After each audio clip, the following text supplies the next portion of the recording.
Viewers ng It's Showtime at Eat Bulaga, tuluyan nang nagkalapit.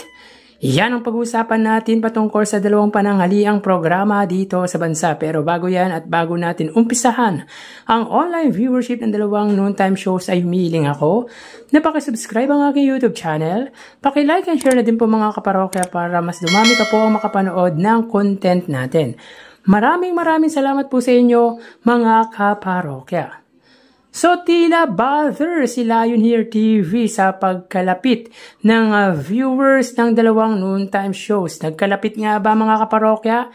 Yes mga kaparokya, nagkalapit po when it comes to TV ratings. Sa nakalipas na ratings na tinalakay natin, the last one was only 1% deficit in favor of It's Showtime. But alam naman po natin mga kaparokya kung ano ang bentahe meron ng It's Showtime. Partikular nga po ang GMA Network at ito nga ay ang lawak ng naaabot or yung reach advantages nito at lakas ng signal, which is kabaligtaran naman po ng TV5 with limited reach and poor signals they had. But despite of having a limited reach ay talagang nakikipagtagisan ang Eat Bulaga sa It's Showtime in mainstream ratings.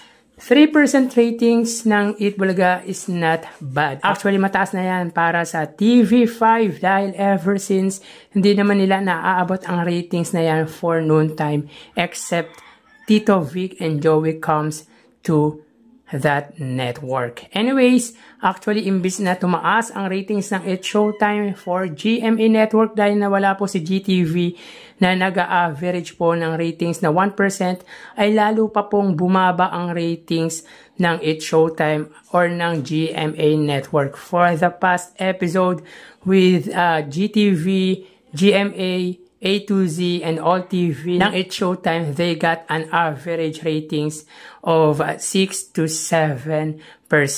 Minsan pa nga mga parokya ay umaabot po ng 8%. Ngayon, wala na ang It's Showtime sa GTV, ay 4% na lang ang ratings ng It's Showtime para po sa GMA Network. Diba dapat tumaas ang ratings ng GMA dahil pwedeng magsilipat ang viewers ng GTV sa GMA, pero mas lalong bumaba pa po ang ratings ng It's Showtime sa GMA, samantalang ang Eat Bulaga consistent po sa 3%. Well, in fact, last August 9, that was Saturday edition ng Eat Bulaga, they got 4% and It's Showtime had 5%. My point is, ang Eat Bulaga consistent sa 3% at kung minsan naman po ay 4%. Yan na po talaga ang ratings ng Eat Bulaga ever since. Pero ang It's Showtime mga kaparokya ay lalong bumaba po.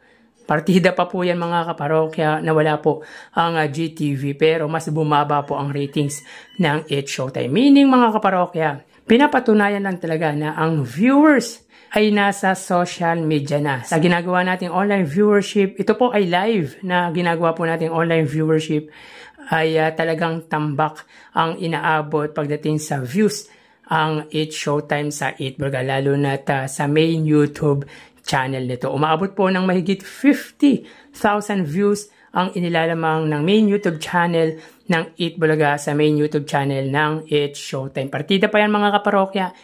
Milyon po ang pagitan ng kanilang subscribers. Kayo mga parokya, anong masasabi nyo patungkol nga po dito? Tara ating alamin ang online viewership ng dalawang bigating noontime shows.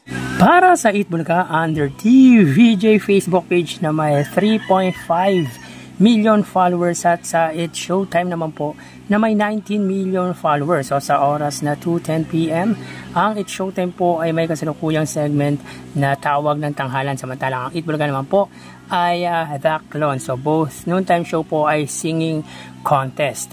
So sa oras na 2:10 PM, ang It's Showtime po ay may 1,700 viewers, samantalang ang Eat Bulaga ay may 3,600 live viewers. So pagdating sa Facebook Live mga kaparokya ay angat po ng 1,900 views ang Eat Bulaga against sa It's Showtime. So mapunta tayo sa TV Network YouTube channel ng dalawang noontime shows. Para po sa It's Showtime, under po to sa GMA Network YouTube channel na may 39.7 million subscribers, at para naman po sa Eat Bulaga under TV5 YouTube channel na may 2.57 million subscribers. So sa oras na 2:11 PM mga kaparokya, ang It's Showtime po under GMA Network, sila po ay may 24,000 viewers. Ang Eat Bulaga naman po under TV5, sila po ay may 19,000 live viewers. So again, sa oras na 2:12 PM, ang It's Showtime po ay may 24,000 at ang Eat Bulaga ay may 19,000 viewers. So pagdating sa TV Network YouTube channel ay angat po dito ang GMA ng 5,000 viewers. So mapunta naman po tayo sa main YouTube channel ng dalawang noontime shows. Para po sa It's Showtime under ABS-CBN It's Showtime na may 2.68 million subscribers, at sa Eat Bulaga naman po under Eat Bulaga TVJ YouTube channel na may 1.62 million subscribers. So as of 2:12 PM, ang It's Showtime po ay may 63,000 at ang Eat Bulaga naman po ay may 138,000 viewers.